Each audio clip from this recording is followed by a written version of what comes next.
There are a few stories in our culture that are universally known, familiar to those who read the Bible and those who don't, but I would bet this story is one of them. I've known the story my whole life, but never delved deeply into it until I read Henry Nouwen's book, The Return of the Prodigal Son, A Story of Homecoming. Henry Nouwen was a Dutch Catholic priest, professor, writer, theologian who focused his work in the areas of psychology, pastoral ministry, spirituality, social justice, and community. And in his book on the prodigal son, he dives into the meaning of the story by inviting us into the story as it is told by the 17th century Dutch artist Rembrandt. Rembrandt's prodigal son painting was the last finished work of the artist's incredible career. But before we go into the story, let's be clear about one thing. In our modern culture, the prodigal son has developed a meaning completely divorced from the biblical story. People will call someone the prodigal son with the purpose of describing a lost child returning home. In the original story, the prodigal son does come home when everything falls apart, but understanding the meaning of prodigal is key to the story. It's not a word we use in our everyday language, but prodigal means spending money or resources freely and recklessly or wastefully extravagant. And it's really important to understand the word to get today's story's meaning, or the story's meaning. There are three characters in the story: the younger son, the father, and the older son. And the story opens with the younger son demanding his inheritance from his father. The son thinks, since I'm going to get such a large amount of cash when my father dies, why not just give me that money now so I can live as I choose? Now, we cannot say completely that the son wishes the father dead, because that is not part of the story expressly told. However, by asking for an inheritance before the father's death is suggesting that the son does not consider the father's life as important to him. The request is as much about rejecting the father as it is about the money. The son takes the inheritance, packs up his things, and leaves for a distant land where he lives a prodigal lifestyle. We are told he wasted his wealth through extravagant living. Not only did he waste the money, the once heir to the fortune sells himself to the service of other people. He becomes an indentured servant. In Henry Nouwen's book, he suggests the story of the prodigal son is actually a story that Rembrandt understands more intimately than a casual art lover could ever conceive. He opens his reflection by showing a painting Rembrandt produced in his youth. And this painting is a self-portrait of the artist with his wife Saskia, I think that's how you pronounce her name, sitting on his lap in a brothel. The artist is young, he's bold, he's living the high life, and the image captures wine, women, and song. And as you look at this painting, it's almost like you're being invited, hey, come on in, join the party, man, this is a rockin' good time. Even before he really knew it himself, Rembrandt was the prodigal son. As a young man, this artist was convinced of his own genius. He was a celebrity in the art world, which made him extravagantly wealthy. And Rembrandt loved to spend his money wildly and had little concern for anyone other than himself, although he deeply loved Saskia. They had 4 children together. I'm there.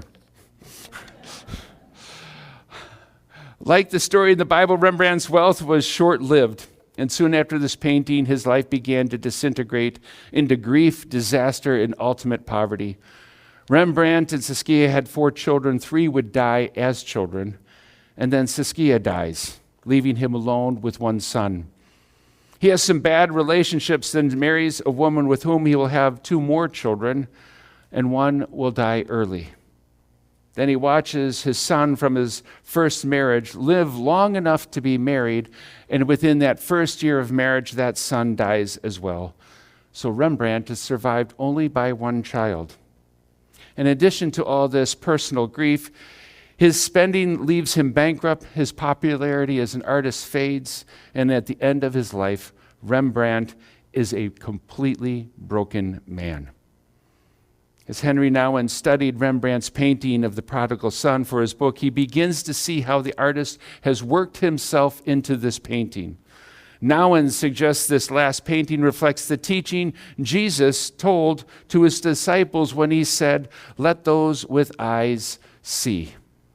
The younger Rembrandt is on his knees in front of his father, and we don't see his face. And the artist is telling us this was a time when he could not see. The artist's face, though, is visible in the father's face, whose hands gently hold his wounded son. Now, in his old age, the artist can finally see. According to Nouwen, it is significant that Rembrandt chooses a nearly blind old man to communicate God's love. Rembrandt makes an intentional break with the story as told in Luke. The father is not running out to embrace the son. In the artist's old age, he knows the father in the story is not really seeing the son with his eyes of his body, but the eyes of his heart. And you see it in the brace. The child is not recognized by appearance because the appearance is not the child the father knew. Instead, in his old, wounded state, the artist knows his hands by touching his son's, and those hands are the eyes of seeing his inner being. Rembrandt can paint deep meaning into this piece of art because he knows the story so very well. He has lived it. He paints as a broken man who desires to be embraced by a loving God. I wish I could communicate God's compassionate love for us in words the way Rembrandt presents this story in colors and the strokes of a brush. Can you feel the arms of God wrapping around you when you are at your most broken and vulnerable place? And if you cannot, then perhaps you should become blind to what you can physically feel and see with the eyes of your heart. It may be hard to see, and it is also with intention, but the older brother is in the back. He's the character immediately to the right of the father, and he lingers in the darkness, his face a little bit hard to see. He is the least visible character in the painting. We cannot see him because he is buried in resentment, in anger, and bitterness. And it's hard not to see the intimacy of the father's embrace of the younger son and not feel resentment. The older brother must be saying to himself, when has my father ever held me like that? He has never seen me all these years slaving away, building up our business. He's taken me for granted. There is a tendency to be overcritical of this older brother, and it is not completely fair. Perhaps he speaks to many of you sitting here listening to me speak. Have you ever been the one who was forced to take on all the responsibilities for a caring of an elderly parent, while a sibling who could help is distant and removed, only to have that parent jump for joy when that distant, reckless sibling shows up, and the parent is overjoyed to see them, and you're like going, hey, I've been here this whole time. There's an overwhelming burden placed on the more responsible child. They are the ones parents expect to handle problems, even when the problems are beyond their fixing. When you carry this burden, it is hard not to be resentful of those who do not carry that load. But here is where Rembrandt's breaking from the story hurts our understanding of the older son. In the story, the father not only runs out to embrace the younger son, he also seeks out the older son as well. If Rembrandt had been completely accurate with the painting, the story is told by Jesus, it would be the father on his knees embracing the son. Then the old man would also go and run to that older son lurking in the shadows. And once again, the father would be on his knees, begging the older son and embracing him in the same manner. Rembrandt shows the father touching and holding the younger son. The older son has been forgotten. The older son has forgotten and been blind to the 1,000 embraces he has received from the father. Everything the Father has is already that Son's, and it cannot be taken away. The Father celebrates the older son's presence every day, but now the older son must give up the anger, the resentment, and the hatred. They are the things that are blinding him, just as living recklessly blinded the younger son. Grace is the reason for the celebration. My father-in-law watches our service most Sundays. Peggy discovered that he loves watching me on the screen, and I wish I could be there so I could have my ego filled. So most Sunday mornings she watches the service with him and listens to him sing the songs he knows and hum the ones he doesn't. My father-in-law is in memory care, and I am not sure how much of what I say he hears, understands, or remembers. And I'm not sure how much it matters. He is not hearing with his ears. He is hearing and seeing with his heart. My father-in-law is the last of the Mohicans. He has outlived everyone in his family of origin. Outlived his wife, his friends, his siblings, and his parents. And that can be an incredibly lonely place for anyone who finds himself there. We've had an ongoing conversation since I was in my 20s.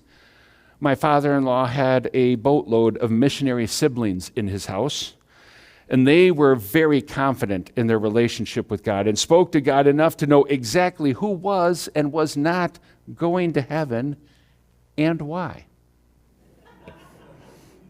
You didn't need to ask them when they were around. They would share that information without even having you request it.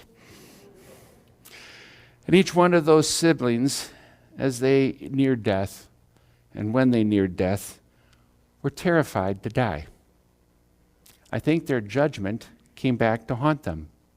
And my father-in-law has always been adamant and to date true to his word. When that time comes, he does not want to be afraid of returning home to the loving embrace of a loving God.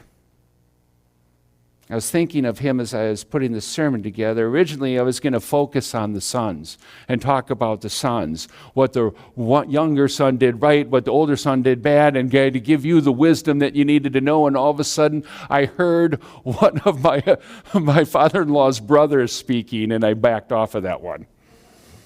Because you can do that. You can fall into a judgment framework.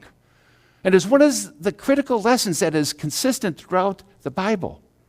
Beware the judgment you cast out, because the judgment you cast out will be returned, even when you're trying to help.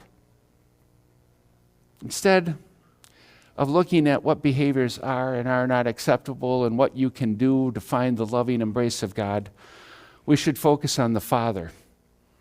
And let's change the name of this story from the prodigal son to the prodigal God. Prodigal because God spends grace freely, recklessly, wild, and wastefully extravagant, pouring it out abundantly both on those who are reckless and those who are safe. Theologian and author Pastor David Lowe suggests the cross of Jesus reflects the Father's love in the prodigal son. The Father runs out to both sons and humiliates himself in front of his neighbors.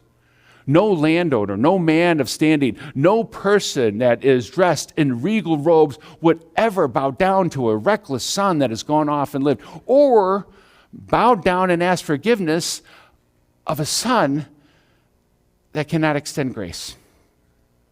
But the Father runs out to both sons and humiliates himself in front of neighbors by celebrating one's return and begging the other to return as well.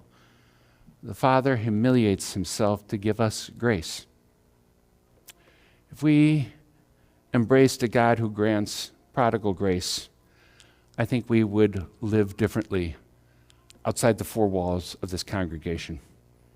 We would find it hard to burden ourselves with hate, and your heart would be quick to seek that loving embrace of God, who sees with a heart of compassion and not eyes. May we see with a heart of compassion as well. Amen.